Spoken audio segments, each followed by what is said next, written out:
Hello বন্ধুরা, good morning. আরও একটি ছোট্ট ব্লগ নিয়ে চলে আসলাম তোমাদের সামনে। রেডি হয়ে কোথায় যাচ্ছি বলো তো? আজকে আমার মাসির মেয়ের বিয়ে, তো সেখানেই যাচ্ছি আমরা সবাই মিলে। হঠাৎই যাওয়ার সিদ্ধান্ত হলো, যেতেই চাইছিলাম না, তবুও ভাবলাম যে যাই। অনেক দিন পর দিদির সঙ্গে দেখা হবে, আর ওর বিয়ে হয়ে যাচ্ছে, আবার কবে দেখা হবে কি হবে না, তো তার জন্য বেরিয়ে পড়লাম। তো হঠাৎই, আর এদিকে দেখো যাওয়ার টাইমে আমাদের এখানে একটা স্কুলের মাঠে মেলা বসছে, বই মেলা। তো এখানে অনেক দিন ধরেই থাকবে, ধরো এক সপ্তাহের মতো থাকবে বা এক মাসের মতো থাকতে পারে। সেখানে উদ্বোধন হচ্ছিল, তো দেখো কত লোকজন এসেছে। আর এদিকে হচ্ছে কত, দেখো বাস টাস একদম চারিদিকে ভরে গেছে, একদম রেখে দিয়েছে বাসগুলো। আর এদিকে আমাদের সঙ্গে আমার একটা দিদা আর দিদার নাতনি, ওরা যাচ্ছিল। তো এদিকে দেখো আমরা সবাই মিলে যাচ্ছি, আমি, আমার ছেলে, মা বাবা, আমার বোন আর ওই দিদা আর একটা বোন। তো সবাই মিলে আমরা এখন যাচ্ছি। আর যেতেই দেখো গাজলের এইদিকে যেতেই এখানে একটা মন্দির আছে, কালী মন্দির, খুব সুন্দর। এখানে অনেক সুন্দর পূজা হয়, প্রত্যেকদিন পূজা হয়, আর খুব জাগ্রত মন্দিরটা। তো তোমাদের সঙ্গে শেয়ার করে নিলাম। এখানে যাওয়ার টাইমে একটু দাঁড়িয়ে দেখে নিলাম। এই মন্দিরে আমি অবশ্য কোনোদিন আসিনি, শুধু ওই রাস্তাতে যাওয়া আসার টাইমেই দেখা হয়। তারপরে দেখো অর্ধেক রাস্তা আসতেই আমার ছেলে ঘুমিয়ে পড়েছে, আর বেলাটাও দেখো চলে গেছে। গাজরে যাওয়ার পথেই কিন্তু এই রেল লাইনের রাস্তাটা পড়ে, তো রেল লাইনের রাস্তাটা পার করে নিলাম। আর তোমাদের সঙ্গে একটা কথা শেয়ার করি, আমার দিদির বিয়ে কিন্তু আমার মাসির বাড়িতে হচ্ছে না, ওর শ্বশুর বাড়িতে হচ্ছে। আর এদিকে দেখো এই যে গাজলের রাস্তা, তো গাজলের ওই রাস্তাটা দিয়ে গেলাম না, এদিকে শর্টকাট দিয়ে যাব। তো এই দিক দিয়ে আমরা ঢুকবো। এই যে ওই সাইডে হচ্ছে গাজল মালদা যাওয়ার রাস্তা। তো যাই হোক, তারপরে বলি, ওই মাসির মেয়ের বিয়েটা ওর শ্বশুর বাড়িতে হবে, কারণ ওরা দুজনে যেহেতু কথা বলতে পারে না, তো ছেলের মা বাবা ওকে আগে থেকে পছন্দ করে রেখেছিল।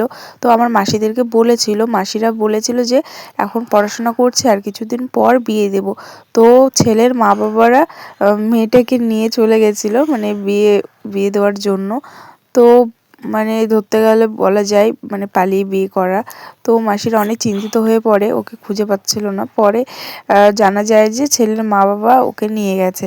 তো তারপরে যেহেতু ওদের বাড়িঘর ভালো, ফ্যামিলি ভালো, তো তারপরে সবাই মিলে কথাবার্তা বলে সেখানে বিয়ে দেওয়ার সিদ্ধান্তটা হয়। তো সেই জন্য ছেলের বাড়ি থেকে বলে যে আমরা এখানে অনুষ্ঠান করব, তোমাদের কিছু করতে হবে না, তোমরা শুধু বিয়েতে আসবা। তো তার জন্য মাসিরাই আমাদের নিমন্ত্রণ করেছিল, বেশি জনকে বলেনি, আত্মীয় যারা যারা আছে তাদেরকে বলেছিল। তো সেই মতে আমরা রেডি হয়ে বেরিয়ে পড়লাম বিয়ে বাড়িতে আসার জন্য, ছেলের বাড়িতে। দেখো চলে এসেছি এখানে আমরা সবাই। আর ওই দেখো আমার দিদির মেয়ে, আর এই যে দিদির মেয়ের বর, তো আমার জামাইবাবু। তো যাই হোক, খুব সুন্দর লাগছিল ওকে দেখে। আর এদিকে দেখো সবাই কি সুন্দর নাচ করছিল, আমি একটু নাচ করেছিলাম। আর এদিকে ছায়ামণ্ডপ সাজিয়েছিল, এটা হচ্ছে ছেলের বাড়ি। আর ওকে দেখে খুব ভালো লাগছিল। আর যেহেতু দুজনে কথা বলতে পারে না, তো তার জন্য তোমাদের সঙ্গে আর কথা বলিয়ে দিলাম না। তো ওদের সঙ্গে একটু ভিডিও করে বাইরে আমরা এসে একটু ভিডিও করছিলাম। তো খুব মজা করছিলাম সবাই মিলে। ওখানে মাসির ছেলেরাও ছিল, সবাই আসছিল, অনেকে আসছিল। আর এই যে ক্যামেরাম্যানটা খুবই ভালো, আমাদের একটা ছবি তুলে দিল। অনেকক্ষণ ধরে ছবি তুলতে চাচ্ছিলাম, পারছিলাম না, ও কয়েকটা ছবি তুলে দিল, বললো যে আসো দিদি তোমাদের কয়েকটা ছবি তুলে দিই। তারপরে এখানে দেখো বসে পড়লাম খেতে। এখন এই যে খাওয়া দাওয়া করবো, আর পিছনে হচ্ছে নাচ গান। তো চলো খাওয়া দাওয়া করে নিই, তারপরে তোমাদের সঙ্গে কথা বলবো।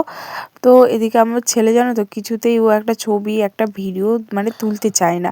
তো জোর করে ওকে একটু নিয়েছি, দেখো কেমন করছে। আর এদিকে দেখো ভাত তরকারি সব দিয়ে দিয়েছে, এখন আমরা এই যে খাওয়া দাওয়া স্টার্ট করে দিয়েছি।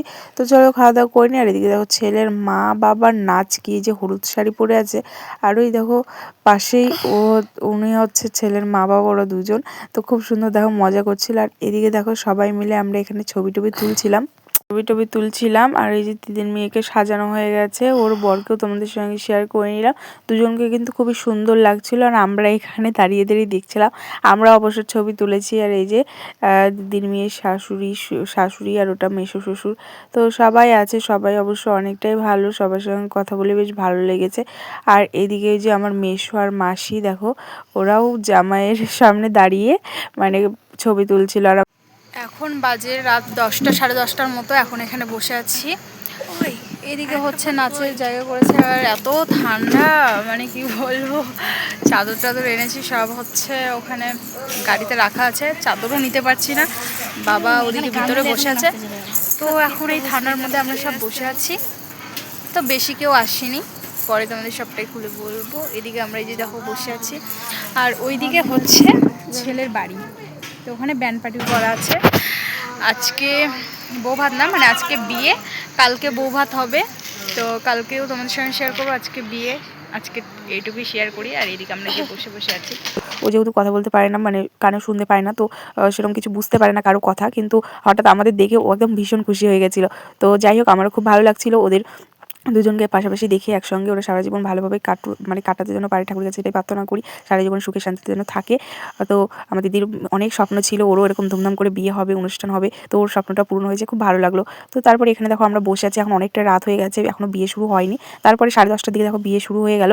আর এদিকে দেখো মানে ছাত্রছাত্রীদের নিয়ে চলে আসছে। এদের বিয়েটা না একটু অন্যরকম, এরা হচ্ছে রাজবংশী, তো একটু অন্যরকম বিয়ে, আমাদের মতো মানে সেরকম একটা নিয়মকানুন নেই, একটু একটু আলাদা। তো সবার মধ্যে সবার সব রকম আলাদা আলাদা নিয়ম থাকে, তো এদের মধ্যে একটু অন্যরকম নিয়ম, তো বেশ ভালো লাগছিলো। আর আমার তো খুব মানে ভালো লাগছিলো এদের বিয়েগুলো দেখতে। আর দেখো ওরাও কত খুশি, তাই না?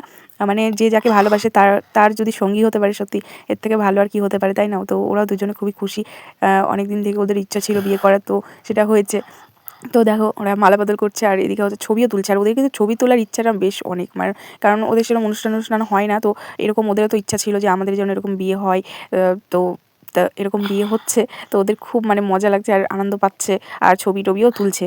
তো দেখো এদিকে একটু আলাদা রকম বিয়ে বললাম না, তো এদিকে বিয়েটা শুরু হয়ে গেছে। আর আমরা এদিকে দেখো ঠান্ডাও পড়ে গেছে, গায়ে একটা চাদর নিয়ে বাইরে বসে আছি আর বিয়েটা দেখছি। তারপর এদিকে দেখো বিয়ে দুজনে শুরু হয়ে গেছে, একটু একটু করে তোমাদের সঙ্গে শেয়ার করছিলাম। আর আমার বোন দেখো হাত ধুয়ে দিচ্ছে, দেখো। তো ওই হচ্ছে বলছে আমি ধোয়াবো না, তুই যা তুই যা। তো আমি বললাম তুই ছোটো, তুই যে হাত ধুয়ে আয়। তো যেহেতু আমিও ছোটো, তবু ও বাড়ির ছোটো, তো মাসির মেয়ের বরের হাত ধুয়ে দিল। তারপরে এদিকে হচ্ছে সিঁদুরদানের পালা। তো সিঁদুরদান হয়ে এখন এই যে এখন কনেকে বরের হাতে তুলে দিয়ে আসছে, এসে এখন বাড়ি চলে আসবো। আর দেখো দিদির মেয়ের মনটা খুবই খারাপ হয়ে গেছে, ও ভীষণ কান্না করছিল, সঙ্গে মাসি মেসেও কান্না করছিল। তো যাই হোক, সবারই জীবনে একদিন এই দিনটা আসে, তাই না?